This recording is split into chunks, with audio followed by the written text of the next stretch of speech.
Адамның өмірінде өтпелі кезең болады. Осы өтпелі кезеңде түс жорыту қаншалықты дұрыс? Сол туралы айтатын боламыз. Біріншіден, өтпелі кезең деген не? Өтпелі кезең дегеніміз адамның бір нақты шешімге келмей өмірінде болып жатқан паузаларды айтамыз. Мысал келтірсек, ажырасушы адам. Ажырасуына 1-2 ай немесе жыл процесс жүріп жатқан адам, немесе шетелге жұмысқа кеткелі тұрған, және сол шетелге кетуіне нақты құжатпен бекіту күтіп жүрген адам, бұлар өтпелі кезеңде жүрген болып саналады. Осы кезеңде адам түс көп көреді, және де оны жортқызып жатады. Бұл қаншалықты дұрыс? Өтпелі кезеңде адам аян түсін көре ме? Соны айтады кететін болайық. Өтпелі кезеңде адам аян түсін көреді, бірақ оның барлығы, көріп жатқан түстерінің барлығы аянға жатпайды. Сіздің өтпелі кезеңде қаншалықты ойды ауыстырасыз, соншалықты түс көресіз. Мысалмен айта кетейік. Мысалы, сіз 1 ай ішінде ажырасу процесінде жүрсіз, сол кезде сіз бір кезде, мысалы, 1-2 апта өткеннен кейін сіз ойладыңыз, маған ажырасу қажет емес, мен осы жұппен қалам деген. Төсінің жорылуы солай кетті. Яғни төсі ишара етті, сенің ажыраспағаның дұрыс деп. Және де күндер өтті, ол ойланды, жоқ, мына кісімен ажырасуым керек, осы дұрыс шешім деді, және жорылуы да солай шықты, иә, сен ажырас деп. Яғни бұл жерде сіздің бірінші ойыңыз түрткі болады, одан түс көріледі. Өтпелі кезеңде осындай жағдайда көбінесе түстер жорылмайды. Ал енді қандай жағдайда жорылады? Өтпелі кезеңде аян түс көру, Алла Тағаладан илахи белгілерді алу маңызды, себебі бұл сіздің нақты шешім қабылдауыңызға көмектеседі.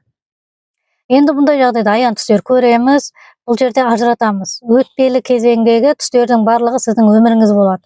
Яғни сіз өмірде әлгі жұбыңызбен байланысып жүрсіз, түсіңізде де солай. Олмен қолыңызға қол ұстасып жүресіз, көлікте кетіп бара жатасыз, үйде шай ішіп отырасыз. Осындай түстер өтпелі кезең түсі болады. Жоғарыда айтып өткендей, бұлардың жорылуы бар, сіздің шешіміңізге байланысты. Ал аян түстер қалай болады?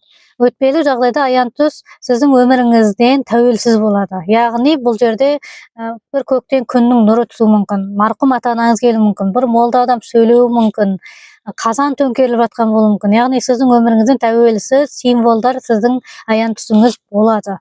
Және де бұл жерде аян түстің белгілерін айта кетейік. Аян түсі адам вибрация халінде болады, яғни қатты ұйқыда болады, оянғаннан кейін вибрация сияқты діріл, сәл қорқыныш, сәл есін жоғалту, осының бәрі өте сәл уақытта болып, адам орнына келеді және ерекше болады.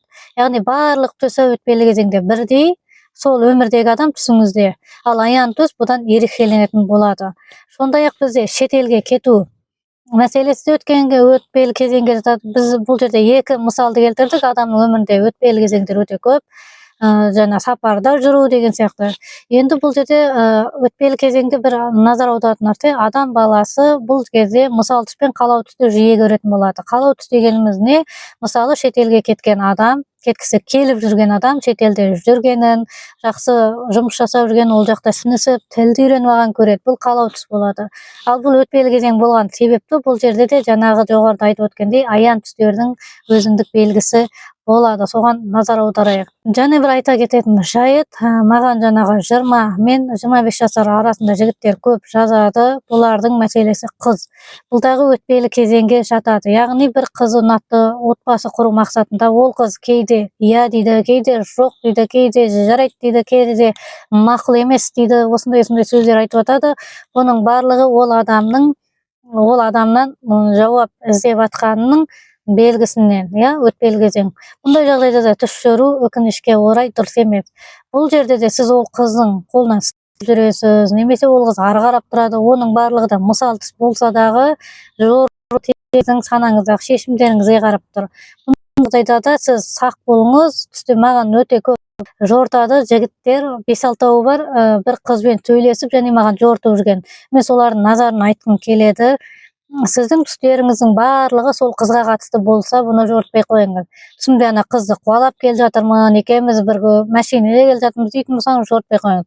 Ал сіз өмірдегі басты мәселеңіз сол қыздың сізге иә деп айтуы болса, ондай жағдайда аян түсіңізге мән беріңіз. Ол өте сіздің ойыңыздан, санаңыздан, өміріңізден тәуелсіз ишара символдармен кіретін болады.